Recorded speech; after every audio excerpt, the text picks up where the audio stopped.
Hello there. Today I found a wine from Sicily. We have here an Etna Rosso from a cru called Spirito Santo, and this is produced by Tenuta delle Terre Nere. Tenuta delle Terre Nere was bought in 2002 by somebody called Mark de Grazia.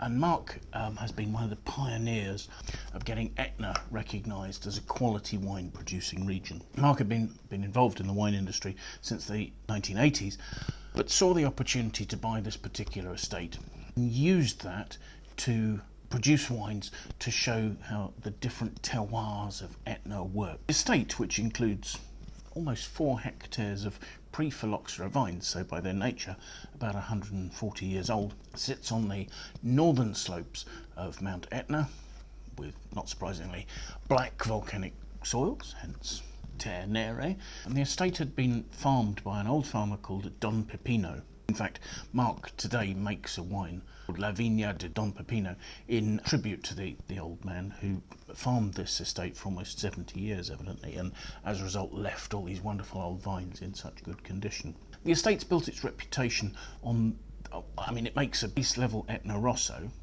but also it's made its reputation on a series of wines from individual crus.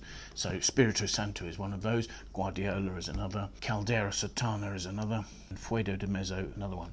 These different crus are all at different altitudes and have subtly differing soils. They all share the black volcanic soil of Mount Etna, but have their differing soil types and exposures depending on their location.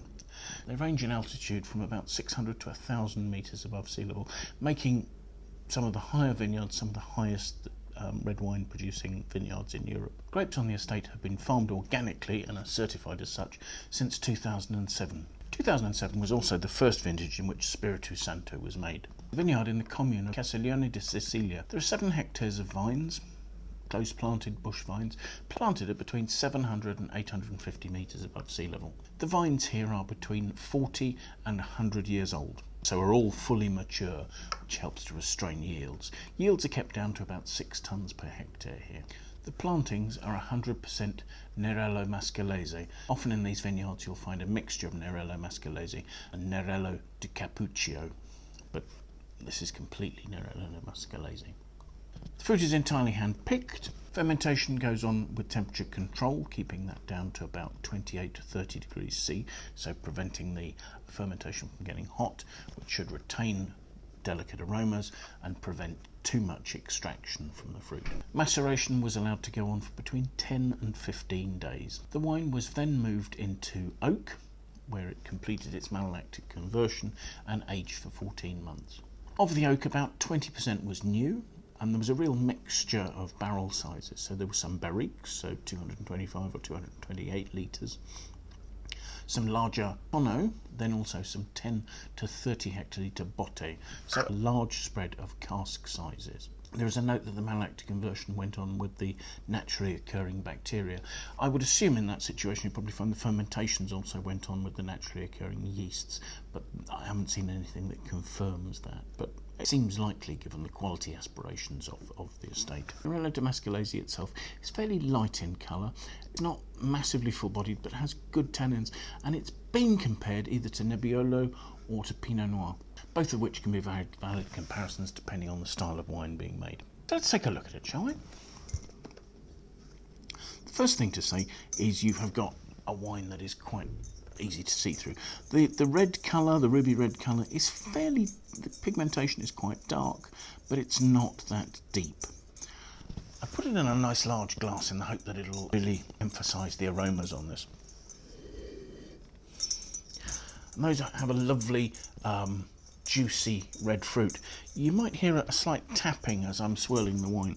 What I found when I first approached the wine was that there was an off smell, a reduced smell. I suppose it was the start of a slightly sulphury, eggy smell.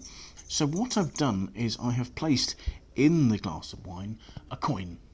It's a €5 coin. I understand that that's a steel coin, but that it's coated in copper, and the interaction between the copper and the sulphur notes in the wine has actually taken that sort of stinkiness out of the wine and left it beautifully clean.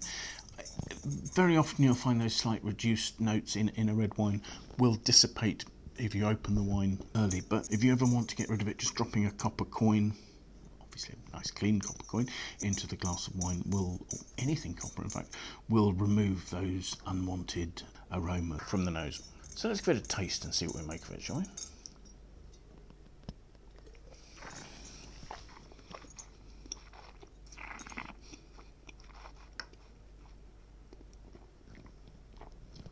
The wine has lovely fresh acidity.